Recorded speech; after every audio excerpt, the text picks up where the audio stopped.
morning rush and great memories. Waxy 1370, WZTA Vero Beach, a Clear Channel radio station. The mayor of the airwaves is ready to go.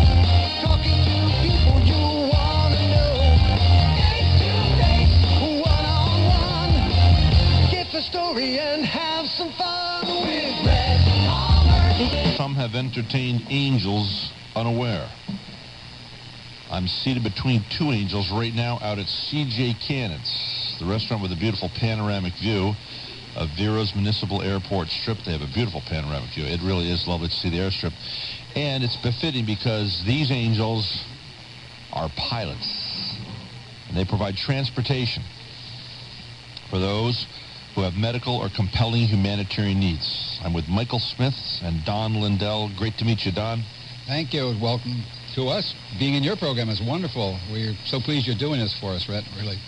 So pleased. I'm hardly doing anything for you. You're doing everything for everybody else. And God bless you both. Michael Smith, good to meet you too. It's good to be here. And it's an honor to be of service and share what we do. Okay. Oh, that's quite okay. Maybe we can procure some other pilots. And by the way, you say, oh, I'm not a pilot, I can't get involved. Oh, yes, you can, because they are looking for ground volunteers too. And we'll tell you all about that. But right now, you said you had a story, Don, you wanted to tell my listeners. Yeah, it's a story between Michael and I. I don't know whether I should be the one to tell it or Michael. Let me get Michael started, because then I'll have to pick up on it after that. All right, Michael.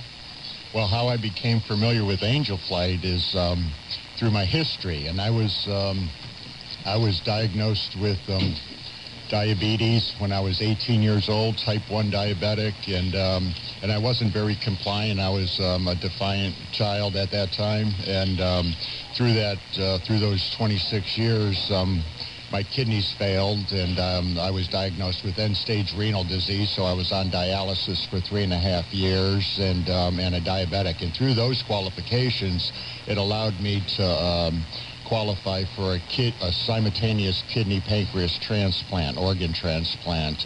And so...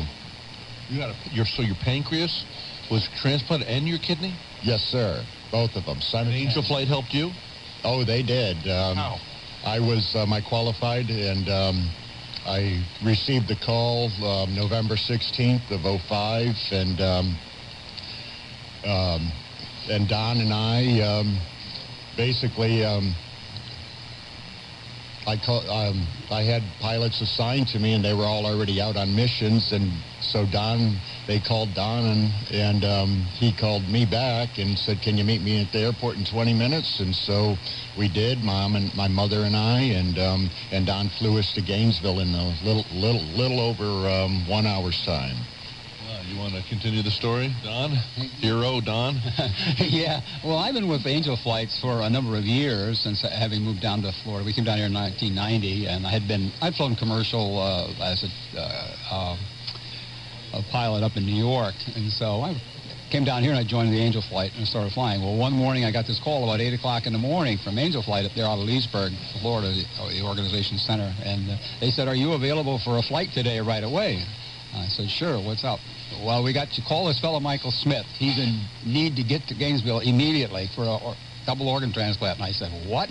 I had never done one of those before. I had done a lot of missions, but not like that. I said, just called him up, met him out at the airport, and he came in. I mean, he looked all gray and sickly. He had a bag of medicines with him. His mom was with him. I'm saying, oh, my heavens.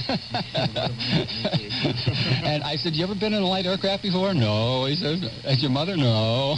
Well, this is quite a story. So you have since become a pilot because of this? Yes, I have.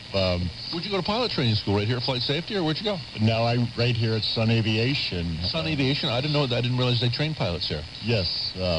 Private pilots.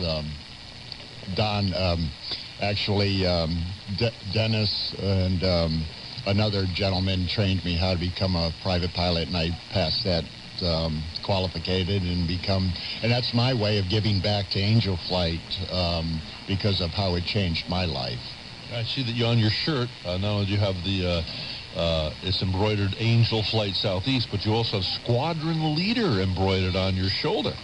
That I am. I was nominated as the squadron leader, And what the squadrons do is we just are locally available to network throughout the communities to educate and do outreach projects, and then share with the community what Angel Flight is and does, and keep the pilots and all the personnel very informed of what's going on throughout the region. Now, do you have your own plane? No, I do not. I rent a plane. You rent a plane. Now, do you have to pay for that yourself, or Yes, I pay for it out of pocket. So if I or somebody else has an emergency need, you pay for the airplane, you pay for the fuel, you pay for the insurance, the whole thing, and you just do this as a gift to those that are in desperate need. Indeed. That's correct. Now, I know don't you work for the hospital? I do. What do you do at the hospital?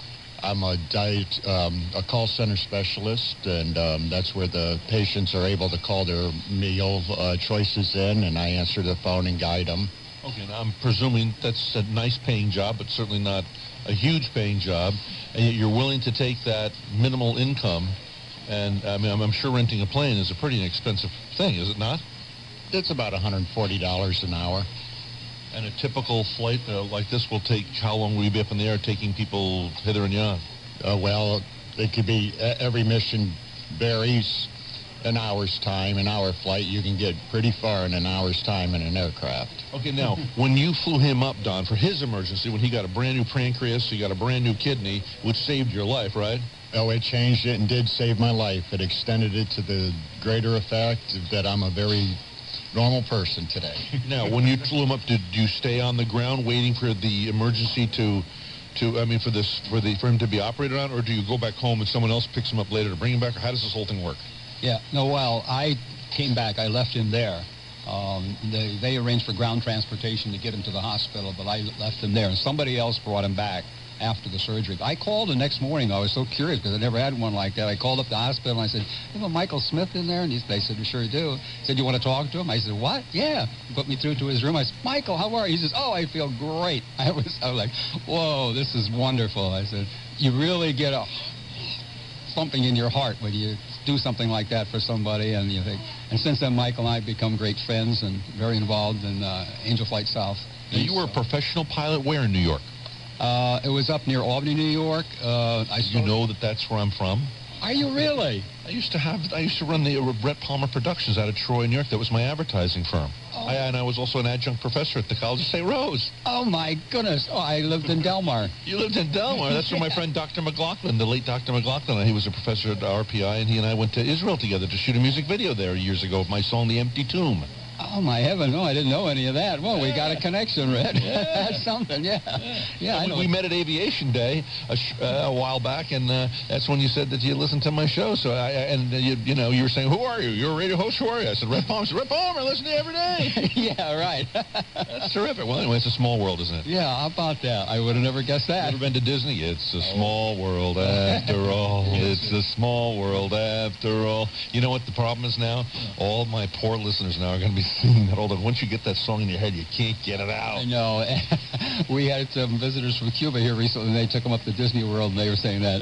They were singing it, they couldn't get it. After all. It's a small world after all. You're laughing. You ever been there? No, I haven't, but it's... Been to Disney World? Well, I've been there one time, and it was a blast.